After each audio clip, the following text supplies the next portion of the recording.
terms of the, were additional remains found the following day? Yes, ma'am, there were. And were there various agencies that were working with you in the Fort Bend County Sheriff's Department to attempt to recover remains? Yes, ma'am, there were. Did, were those remains taken to the Galveston County Medical Examiner's office? Yes, ma'am. And at some point, did you return back to Raleigh with various items of evidence? Yes, ma'am, I did. And were the remains, were they sent back at a later time? Yes, ma'am, there were. And was any other processing done or examination of those remains here at the North Carolina Medical Examiner's office? I believe there were. Can I be a person witness? You may.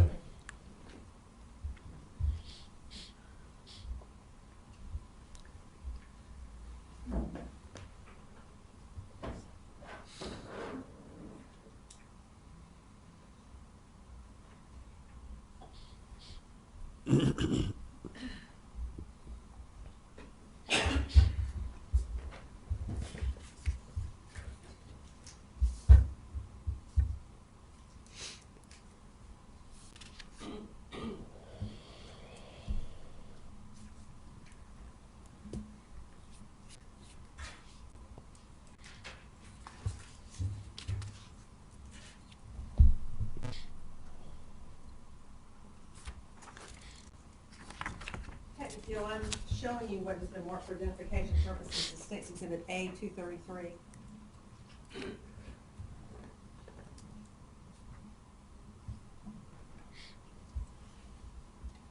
Yes, ma'am. Do you recognize that item? Yes, ma'am, I do. And what is State's Exhibit A-233? It's a computer that was seized from Ms. Berry's residence at 4336 Skinner Lane in Richmond, Texas. Now, at this time, the state will move to introduce an evidence. State's Exhibit A-233. Pleasure to see. And had you received information that that computer had been used by Grant Hayes during the time that he was at the Berry residence? Yes, ma'am, I did. And so was that computer seized for that purpose to try to examine, see if there was anything of value? Yes, ma'am, it was.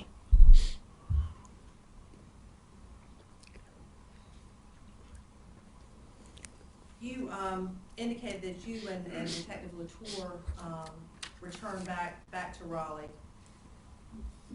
Yes, ma'am. Okay, and did you have further duties and responsibilities with regard to this particular investigation?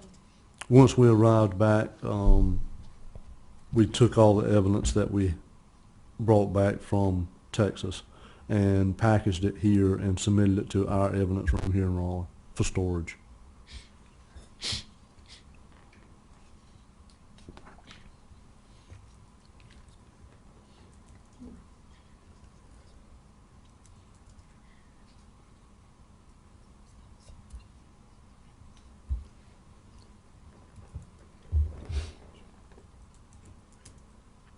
Detective Gill, and I've asked you a question, you have responded that the processing that was done out in Texas by the Fort Bend County Sheriff's Office unit there, Yes, ma'am. and that processing, we've seen fingerprint powder, but was there swabs taken from various items that were located in Texas? Yes, ma'am, there were. Was that done by the Texas authorities? Yes, ma'am, it was. And then were those swabs turned over to you, being the Raleigh Police Department, for further examination? Yes, ma'am. Yes, ma'am, there were.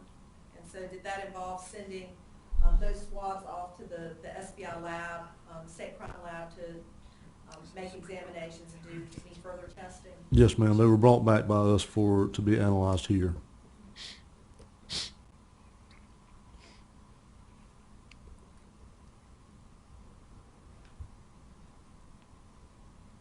With regard to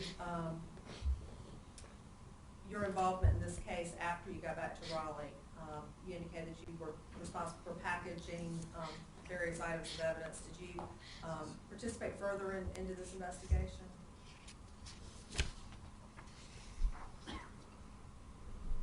On August 2nd, I assisted with the final walkthrough at the residence of Grant and Amanda Hayes at 4021 322 Bella Park Trail, just to make sure there wasn't any other items that need to be looked at.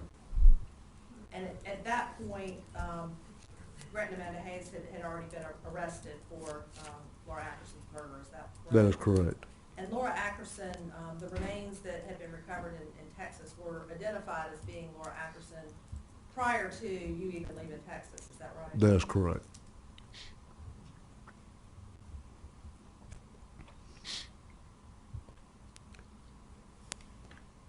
Thank you, Your Honor, that's all I have at this time. All right, Mr. Gaskins, do you have questions? Yes, thank you, Your Honor. Good morning, I think, Good morning. Detective Gill. The clock's behind me. When you were first advised that there was an investigation that was beginning, were you investigating it as a missing person report? Yes, sir, we were. Or did you think at that time that it was a homicide investigation? It was a suspicious missing person. So, if you will, what was the first thing that you did in attempting to determine the location of the person who had been reported missing, Laura Ackerson? Well, I mean, the first thing we did, because Mr. Gortney had already spoken with Mr. Hayes, we didn't reach out to him right away. We started looking at cell phone records for Ms. Ackerson to see if we could pinpoint the last time she used the phone, where she was at the last time the phone was used, any people that she talked to around that time frame that we might be able to talk with to identify where she was going, what she was doing. We sent, I prepared the BOLO and sent that out to all Raleigh units to be on the lookout for her, look out for her car, things of that nature. Yeah, one of the things that you did in attempting to identify who she may have been talking with was to look at her telephone records. Correct. And you also looked at the telephone records at some point for Grant and Amanda Hayes. Is that correct? That is correct. And of course, if there are telephone calls going back and forth between the two numbers, they would show up on both bills. Correct. Now, I believe you indicated that you were able to determine from examining, or let me ask you, if the telephone number that you examined for Grant Hayes was 917-744-7651. Do you have that in front of you? That is correct. Yes, sir. Am I saying it correctly? That's the correct number that I examined. And I think if you will go over to the page 3 of that document. Yes, sir. If our exhibits are numbered correctly, and if I'm not mistaken, you indicated that you were able to determine that Laura had made a telephone call to the telephone number that Grant Hayes, at least Grant Hayes shares, 917-744-7651 at 4:59 p.m. Is that correct? She placed a phone call to that number, yes, sir, at 4:59 p.m. And you were also able to determine that that phone call was, that the phone from which she was speaking was somewhere in the area of Crabtree Valley, correct? It was somewhere in the area of Bella Park Trail. I can't say exactly where it was at, but it was within the cell tower that would cover that address. Now, You talking about Ms. Ackerson's phone? I Or was talking about Ms. Ackerson. Ms. Ackerson's phone is hitting the tower on Arrowwood Drive, which is right there at Glenwood and 440, yes, sir. Okay, somewhere in the area of Crabtree Valley. Right. There is also a food court at Crabtree Valley, isn't there? It's been a long time. I would say it is at most malls. And at some point, I believe you indicated that when the vehicle was located, when Laura's vehicle was located approximately a week later, or the following Tuesday, am I correct?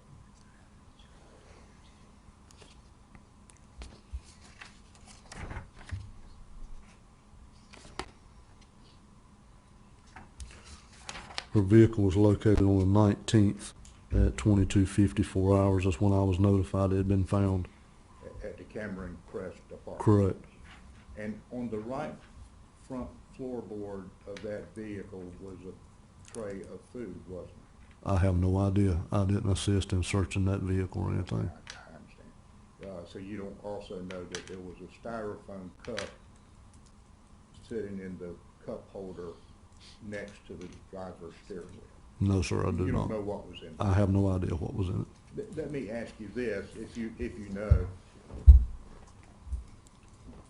once that vehicle was initially processed, I believe the testimony has been thus far that it was a missing person report at Mhm. that moment. hmm And once it became apparent that it was a homicide investigation, was the vehicle then examined more closely?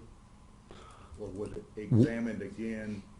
Once I realized that this was a homicide investigation, I was in Texas. Okay, So I didn't have anything to do with the ongoings here in Raleigh other than communication back and forth to let everybody know what was going on. if you will, go back to the exhibit with the telephone numbers on it. Okay. The telephone number from, the telephone call from Laura at 4:59 p.m. Was to that 917 exchange that we talked about, correct? Yes, sir. Do you see that the next telephone call that was made from that 917 exchange was made to a 201 exchange? I do not have the phone records. I'm sorry. I'm testifying strictly from my report. You're Right. Yes, sir.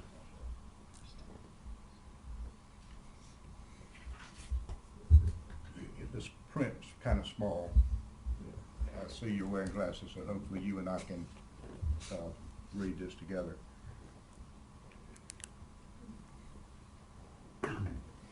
You got your back to the jury, Mr. Gaskins.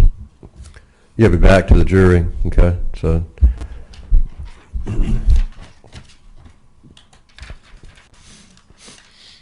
Let's go to the 4:59 call. You have a call here from Laura, the number that you were able to identify as belonging to Laura, to the 917 exchange, correct? Yes, sir. And that's the call that lasted for 1 minute and 59 seconds, correct?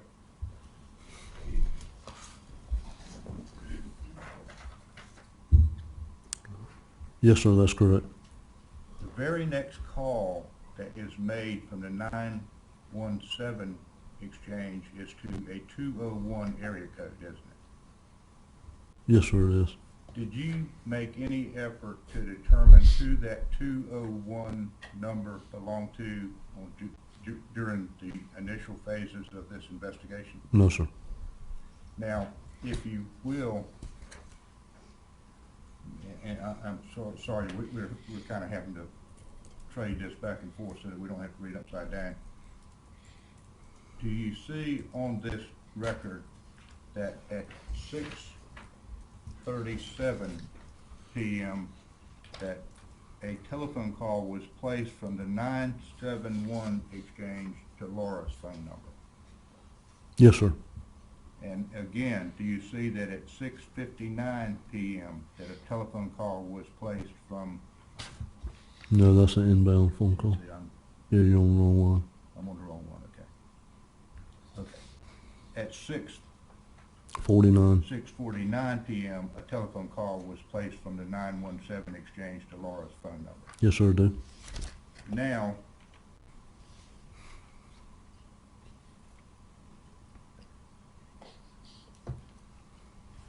the next call that you see on the telephone record was placed to the 917 number from the 252 exchange at 6:59 p.m., correct? Correct. And then we have an hour and 45-minute gap in the telephone call, don't Yes, sir. We do. we? And now, you've reviewed these records previously, I take it. Mm-hmm. Person using the 917 exchange is constantly talking on the telephone, isn't he? Well, I can't say constantly, but frequently. A lot. In other words, we have 20 pages of calls here that are reflected over a period of just a few days, and I think there actually is a number reflected here somewhere, 312 Mm-hmm. telephone calls on that phone up until July 19th. 312 calls is a lot of telephone calls, isn't it? Significant number. But from 6:59 to 8:42, there's a gap, isn't there? Yes, sir, there is. The very next call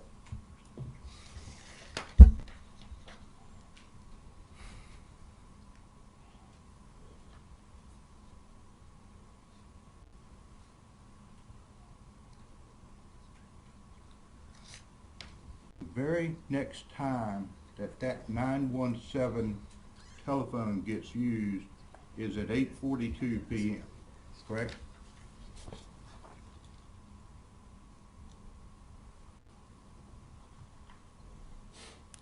Yes, sir. 8:42 p.m. I'm sorry that we're having to trade this back and forth. And that is a call to that 201 exchange, isn't it? Yes, sir, it is. And then there are some calls that follow after that.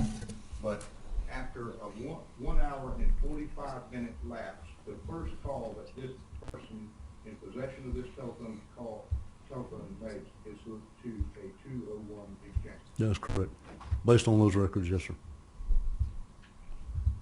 Do you know if anyone with the Raleigh Police Department ever made any effort to determine the owner of the 201 exchange?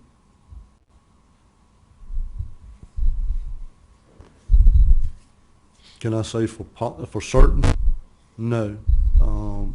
But from what I remember, the other members of our unit, people were trying to identify the numbers that were talked to, both on Ms. Ackerson's phone and on the phone number that we had for Grant and Amanda. They were trying to identify the holders of those other numbers. Now, who did that specifically, I can't say. Do you know whether or not anyone ever actually identified the owner of the 201 exchange? I cannot say. Now,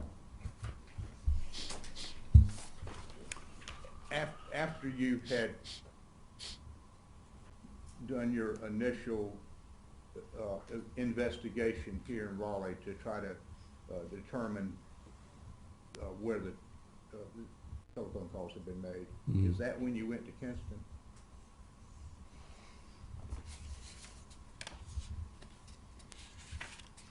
I traveled to Kinston after Ms. Ackerson's vehicle was recovered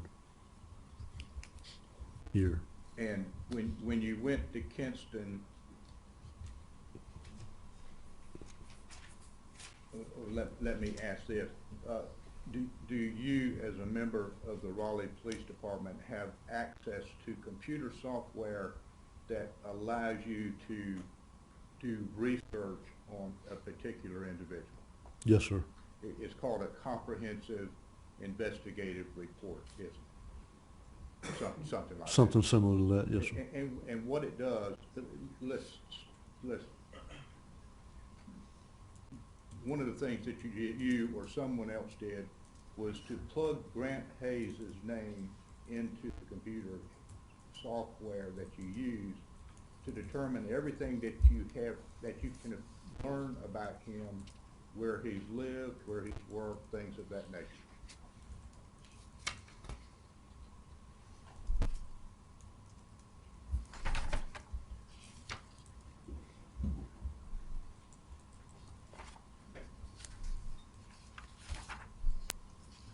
I did do that. That's how I identified that Mr. Hayes and Ms. Ackerson lived together here in Raleigh at 5400 Summit Manor Lane, apartment 106.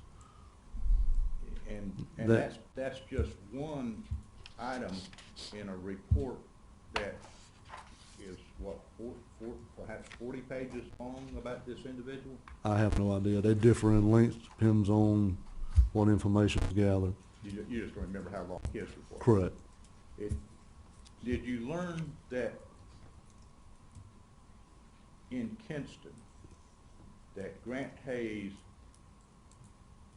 or Grant Hayes' family owned up to 6 rental houses in that area? No, sir. You recall that? No, sir. Did you, when you went to Kinston, when was that?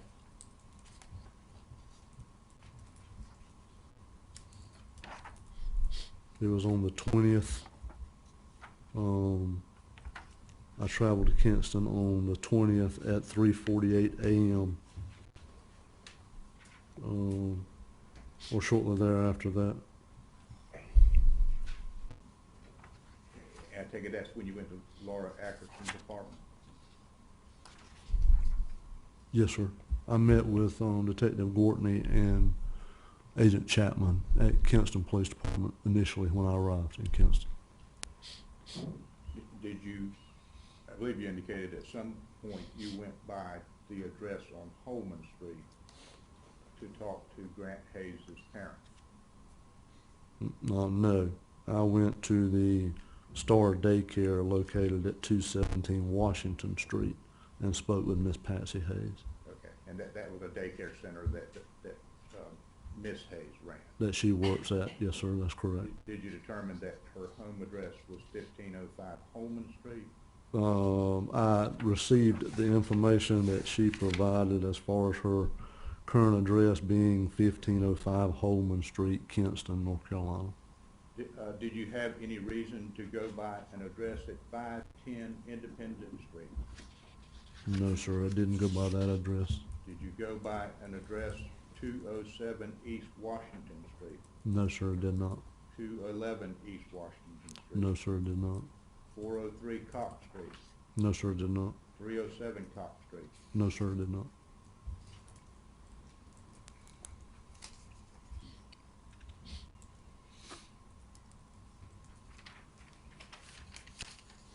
After you returned from Kinston,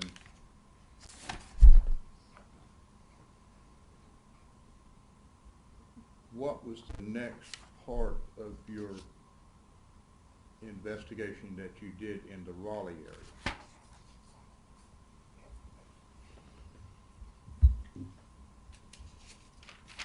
When I returned to work on July 21st, we had a briefing on the case in the homicide office. During that briefing is when I was instructed to construct a timeline of Miss Ackerson's activities on the date of July 13th, using the information from the telephone records. Okay. Sometime after you returned from, were you here when in Raleigh still, when the Laura's Ford Focus was located? I believe you, if I recall correctly, you did go to the scene where the vehicle was. When her vehicle, Miss Ackerson's vehicle, was located? Yes, sir. Yes, sir, I was here. And I believe you and one of the other detectives actually walked the area from where the Ford Focus was found to the apartment at Bella Park Trail. That is correct. And it was about 400 yards. Approximately 400 yards. And what you did, you walked, if you drove it, you would have to drive around the circle and down the street in order to get to the other complex, right? Correct. But if you walked it, you only had to walk across the field, basically. Well, through a small wooded area, then across the roadway. Yes, sir. And it didn't take you very long to do that, did it? No, sir, it did not. Now, after that, were you directed to go to Texas to begin your investigation there? Ms. Ackerson's vehicle was located on July 19th, 2011, and right around 10:54 p.m. That's when I was notified that her vehicle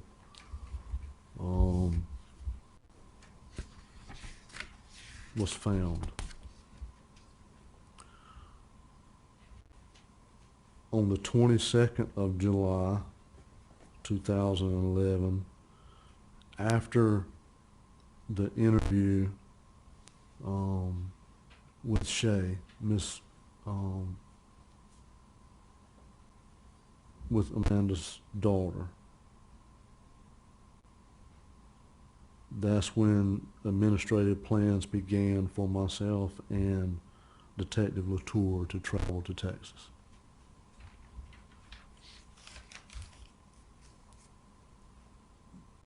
When you, after you'd made all your proper contacts with the officers there to accompany you to the address where Karen Berry lived, one of the things that was turned over to you was a machete, wasn't it? Yes, sir, it was.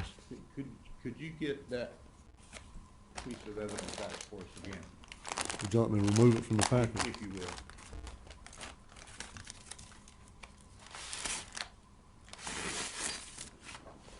Now, let's get the time. You may.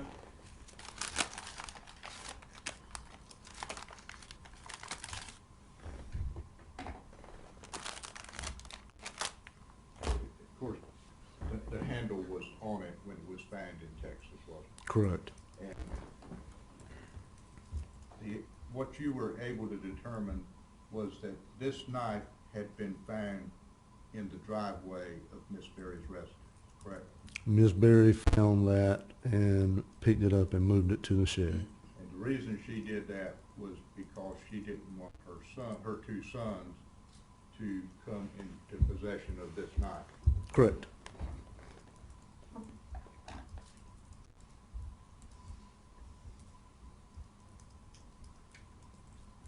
It's pretty sharp, isn't it? Most of them are not. No, sir. Think it's sharp? No, sir. You think you could hurt someone with that knife? Well, if you swung it at them, yes, sir. But it's not really a knife, it's a machete. What it's generally used for is cutting down trees, isn't it? Correct, for chopping. And brush. Yes, sir.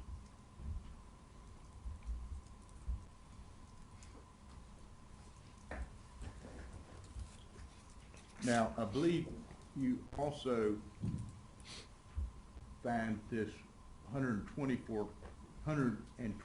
quart cooler someplace at Karen Berry's house. Yes, sir, that's correct. And are these the two coolers that you found there? Yes, sir. Were you aware that at 6:48 a.m. on Saturday, July the 16th, that Grant Hayes had gone to the Walmart at Briar Creek and purchased a 120 quart cooler? Not before I found those, no, sir. Did not know that. Not at the time. Mm-mm. You learned that later? Learned that later. I mean, we had no reason to expect that Grant went anywhere to buy a cooler until these coolers were located. Okay. So that's what led you to Yes, sir. the Walmart. Yes, sir. And one of the things that you were able to determine was that he had bought a 120 quart cooler at 6:48 a.m. on Saturday, July the 16th, right? I know that he bought a cooler in the Raleigh area. There again, I was in Texas. I don't know what time or from where, from what location. Okay. Were you aware that he returned that same cooler at the Walmart at 3:50 p.m. that same day? If what I recall is correct, he returned the cooler, but then went and bought another cooler from another location. So Were you I aware that he traded a cooler without wheels for a cooler that had wheels? no, I'm in Texas. Okay, so you're doing what you're doing out there. Right. Your part is Texas. Is Texas. Somebody else is covering Raleigh at this point. Correct.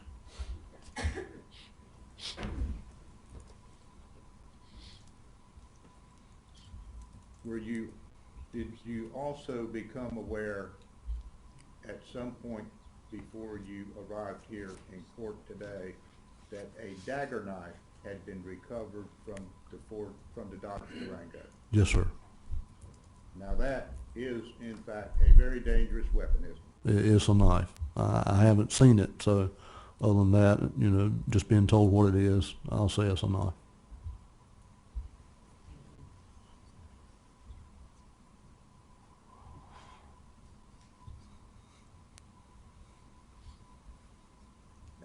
I noticed that these coolers have obviously been fingerprinted. Yes, sir. And what happens when you fingerprint any item, whether it's a cooler or anything else, you're doing it with that magnetic powder. It's some pretty nasty, dirty stuff, isn't it? Yes, sir. I'm assuming that's what they used. And that's why you now see black coolers instead of white coolers. Correct. And if you happen to be, for example, in a vehicle that has been fingerprinted, this same black powder is going to be rubbing off on your clothing, isn't it? If you touch something that's been printed, more than likely you'll have remnants of that dust on your clothing. That's why you were wearing gloves when you Correct. handled it. Right. Correct. I also believe that you indicated that when you were at Karen Berry's house that you were able to locate that hutch that had been in the U-Haul trailer. Ms. Berry pointed that out to me. Yes, sir. And it was covered with U-Haul wrapping blankets, wasn't It was covered with moving blankets. I can't say they're from U-Haul. it? It was, and it was in two pieces, wasn't Yes, sir, it was. it? And did you attempt to move either one of those pieces of that furniture? They were collected by Fort Bend County's evidence personnel and processed. We moved them when we took them from Fort Bend's custody to bring them to Raleigh. But at the house, I didn't attempt to move them. Did you have to do the physical moving when you made in order to get them to Raleigh? Me and three other detectives, yes, sir. They were heavy, weren't they? Relatively heavy. One person couldn't have moved them. And it took, what, two of you on two big, strong men to lift each piece, didn't it? It would have taken two people just because of the length.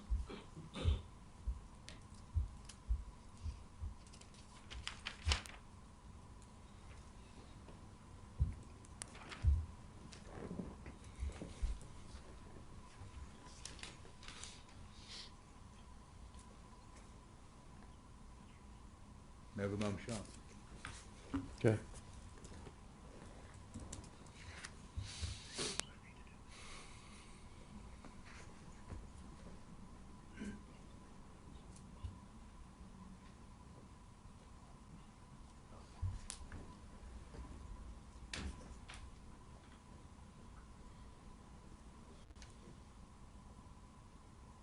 Did you ever see the machete when it was laying in the driveway? No, sir. Where you saw it, it was in the In the shed behind those boards. Miss Berry had moved it from the driveway area. Okay, and all those photographs that we've seen are from where Miss Berry found it? The photographs that you saw were the location of the evidence when I arrived, when it was pointed out by Miss Berry. Okay, so it was still hidden behind those boards when you saw it? Yes, sir. That's Are correct. you the one that took it out? No, sir. The processing agent from Fort Bend County actually removed it. That's all I have. Thanks, sir. Thank you. Any other questions? Yes, Your Honor. All right. Detective Gill, just, let me ask you just a couple questions to follow up on what Mr. Gaskins asked you. As part of your duties and responsibilities in this case, you've testified that you went about constructing a timeline, is that right, of Laura Ackerson's movements on July the 13th? Yes, ma'am, I did. And as part of that timeline, did you collect all the information that was available to investigators about her activities from her phone records and also through interviews and looking at scheduling documents, things like that? Yes, ma'am, I did.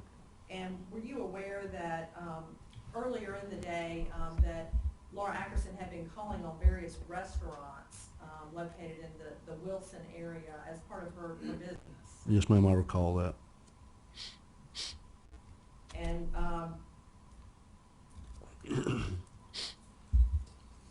let me also ask you about, you were asked about your analysis of those phone records, and the last phone call being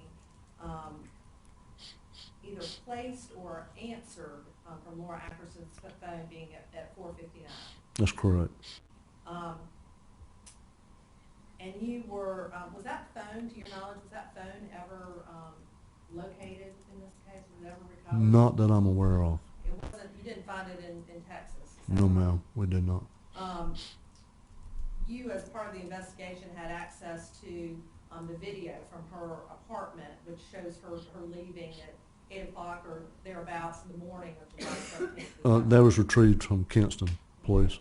And you have a chance to see that as well. Yes, ma'am, I do. And seeing, you know, the last clothing that someone had been seen wearing, that was important. Yes, ma'am. And to your knowledge, were any of the clothing that she was wearing, the blouse or the pants or either of the bags that she's seen carrying, were they ever recovered? No, ma'am, not that I'm aware of. Certainly nothing like that was recovered in Texas, is that right? Where you were? That's correct.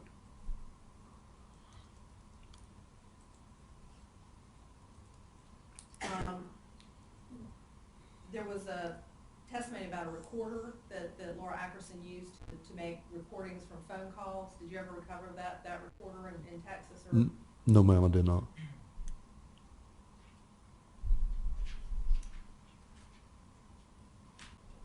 I'm going to try to go into this one area and just ask you briefly with regard to phone records. You've had experience examining phone records as part of your work as a detective, and specifically in this case, is that right? That's correct. And there are, when someone makes a phone call and a record is generated in terms of a phone record, if someone calls a particular number and then that is transferred to a voicemail, does that voicemail number show up on the telephone record? Either the voicemail number or a switch number, routing number, will show up.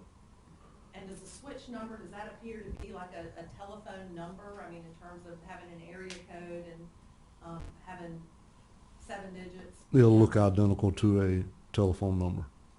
On a lot of occasions, you have to contact the telephone company, the carrier, for that number to determine that it's a switch. And so the person is actually calling a particular telephone number. They wouldn't dial that switch number. They would dial the person that they were trying to contact. Is that right? Correct. The only way to get to the voicemail would be to dial the number that you want to talk to. And so the switch number, which would show up on the phone record, would not be the number that number dialed. It would just be the one that was switched over to. In the phone Correct. record. Correct. Your map briefly published State's Exhibit 79. You may.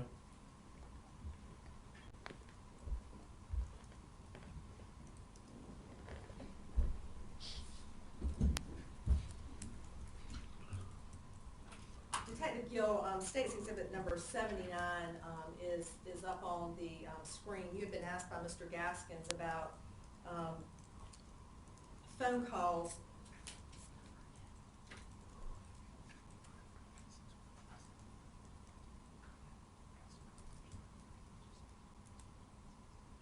You had been asked about July 13th and the phone calls that were made on July the 13th. And I want to ask you about July 16th, which is the Saturday after Laura went missing on the 13th being the Wednesday. Mm-hmm. And you had turning your attention specifically to line 196 and 197. Do you see those lines? Yes, ma'am, I do. And line 196 references a phone call placed on July the 16th of 2011. And this is from the last phone number that Laura had called, right? The one that had been identified as belonging to Grant or Amanda Hayes. The 7651 phone, that's correct. And so that phone call was placed at 10:08, is that right? That's correct. And there's a gap, after that phone call, is there not, before the next phone call? There is. And how long a gap is that? From 10:08 p.m. until 8 o'clock the following morning, so approximately 10 hours. And that phone call, which is at line 197, at 8:07 a.m., were you able to determine the location of that phone at the time that phone call was made, using the cell tower information? Was I able to do that? Yeah, was that one actually determined to be made from, well, the phone was in Georgia? I do not recall exactly. Okay.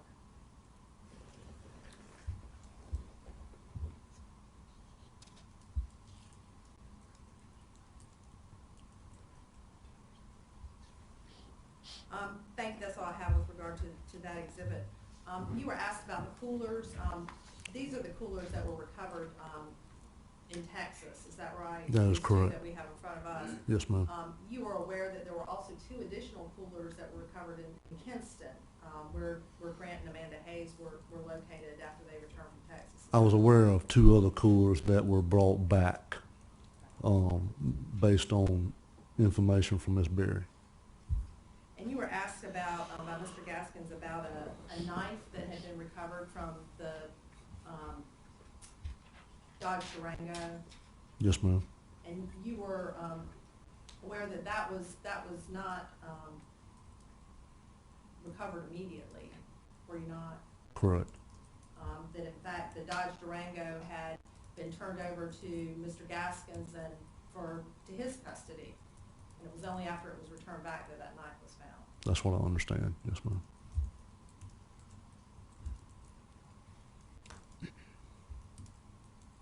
Detective Gill, during your years and years of experience as a homicide detective, have you had an opportunity to be at various crime scenes when a body has been located in various stages of decomposition? Yes, ma'am, I have. And would you describe smell? Substantial. You couldn't, as far as the location in Texas. Well, just in general, in terms of dealing with homicide scenes, It's pretty pungent. and does that begin soon after a person is deceased? Depending on the weather, during warm time of the year, pretty quick. And after 3 days, would it smell, no matter what the weather? Right. Would there be a significant smell? Yes, ma'am.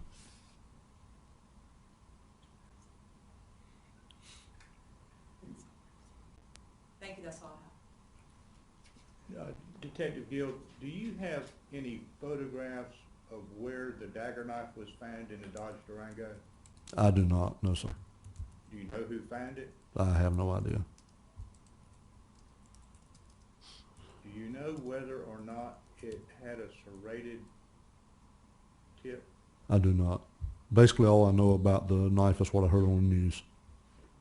Okay, thank you. That's all I have. Anything else? No, Your Honor. All right, thank you, officers. Thank you. You may stand down. Thank you, sir. You're going to collect the items, and unless you need them for your next witness. Do not. Okay. Your Honor, may we approach? Sure.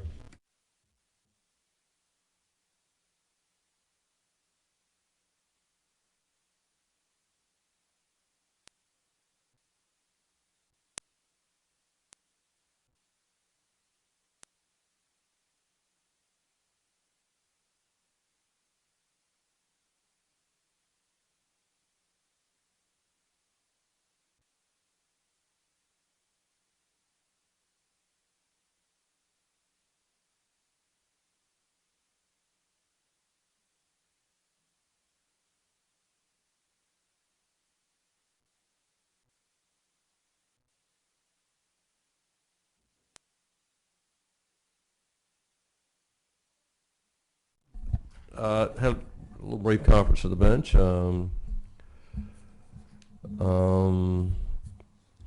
Ms. Holt said the words that I always like to hear. We're ahead of schedule.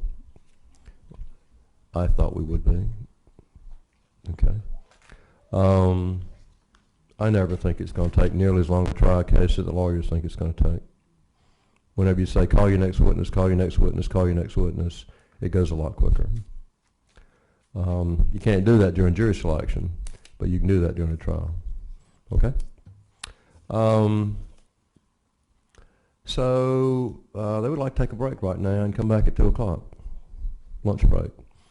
And we actually may run out of witnesses before the end of the day, but that's okay. That just means we're way ahead of where we thought we'd be. You haven't heard it all. Keep an open mind. Obviously don't formally express any opinion about the guilt or innocence of the defendant or any matter in controversy. Be careful about your conduct following previous instructions. Come on back and assemble in your jury room at 2 o'clock, and we'll start at that time. Thank you very much. Leave your notes in your chair. See everybody at 2 o'clock. Thank you.